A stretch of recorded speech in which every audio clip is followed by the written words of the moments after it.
Welcome to another episode of Molly's Cozy Kitchen. Today we will be making homemade pretzels. Let's get started. This recipe comes from the Destiny 2 cookbook. I got it from my brother for Christmas and he absolutely loves it. This recipe instantly became a favorite with my family. Now, let's get into it. Start with 1 cup of warm water in a large bowl, then add 2 1/4 teaspoons of active or instant dry yeast, it's up to you, 1 tablespoon of granulated sugar to help the yeast feed off of, and 1 teaspoon of salt for flavor. Mix that up quickly. Then set it aside to let the yeast activate and get on to your next step.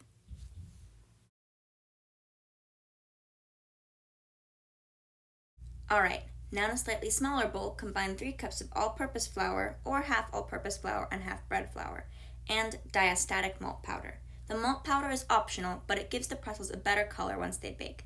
I've made the pretzels with and without the malt powder, and it's delicious either way. The choice is yours. Also, it can be hard to get your hands on, but most people should be able to find it online. So, now add your dry ingredients to your yeast and sugar mixture. At this point, you should also add 1 tablespoon of unsalted butter that has been melted and cooled. I forgot to do that, and it won't affect my bake too badly, but I did forget to do it, so do as I say, not as I do. Now, mix that up, and once it's done mixing, you can get to kneading. Knead the dough for about 5 minutes or until it comes together and forms a nice, sticky, soft dough ball. Once you're done kneading it, add it to a lightly oiled bowl and cover it with a clean cloth until it has doubled in size, about 1 hour.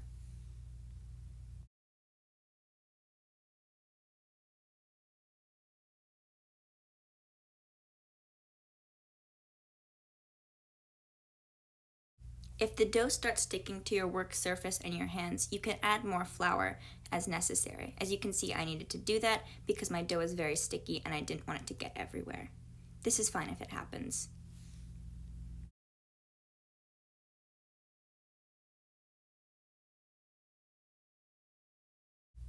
Once your dough has finished rising, take it out and divide it into 8 or 10 equally sized pieces that you can roll into pretzels. I know some people don't really like the feeling of raw dough, but I love how it feels. It's so soft. It's kind of like Play-Doh, but you can actually eat it and it tastes good. And yes, I do love eating raw dough, any kind. It's usually better baked, but it's also fun to eat raw. Make sure it doesn't have too many raw eggs in it, though. I know that you can get diseases from that, which is not great. Alright, now it's time to roll out your pretzels. You may need to flour your work surface. As you can see, I did. Then take one of your rounds of dough and roll it into a rope that is about 20 inches long.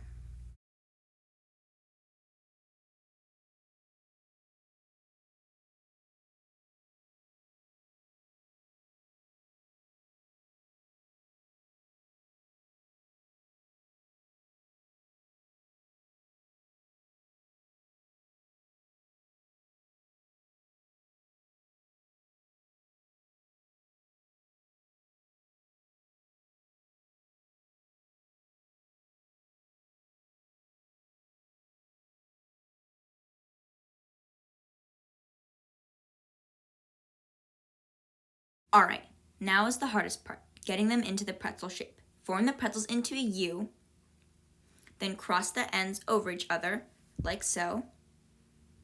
Cross the ends over each other again, so it sort of looks like a bunny shape, sort of. You see the ears? Then bring the ends over each other onto the curved part and pinch together to close. As you can see, my first pretzel is a little small and misshapen, but that's fine. You will get better at it as you keep going. Make sure the pretzel bread rope that you make is not too short, otherwise your pretzel will be too short. Alright, once you're done, put the pretzels onto a tray and continue with the rest. Alright, last pretzel.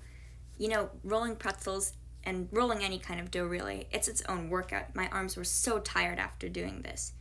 But once you're done rolling the last pretzel, you can get to boiling them, then baking them, and the best part, eating them.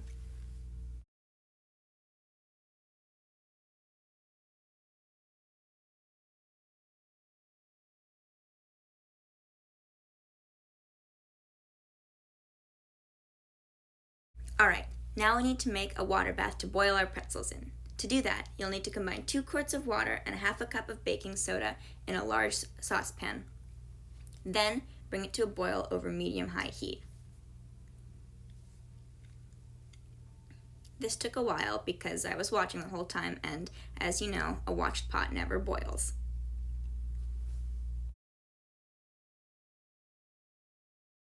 Once your water bath comes to a boil, add the pretzels 3 to 6 at a time, depending on how large your saucepan is, and cook them for about 30 seconds on each side. The water may foam up a lot when you do this, so be careful, but don't freak out. It'll be fine. You can blow on the water and scoop out some of the foam if it's really getting angry, or lower the heat if you need to.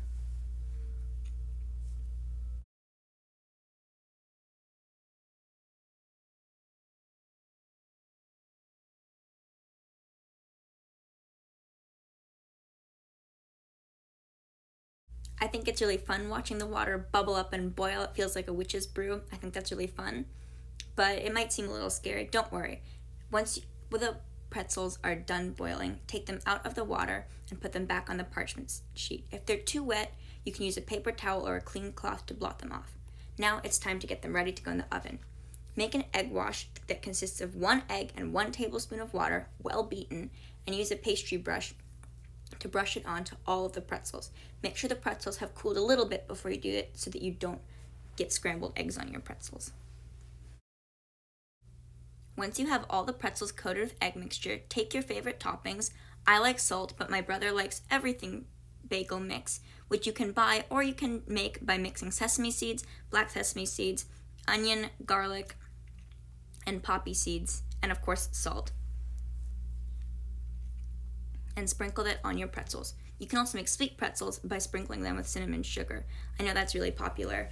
I didn't make it today, but I absolutely would love to try that, and I encourage you to try it if you have a sweet tooth. And these are baked. Here's my brother to try them. And they get a thumbs up. If you like this video, don't forget to like, subscribe, and click that bell for notifications.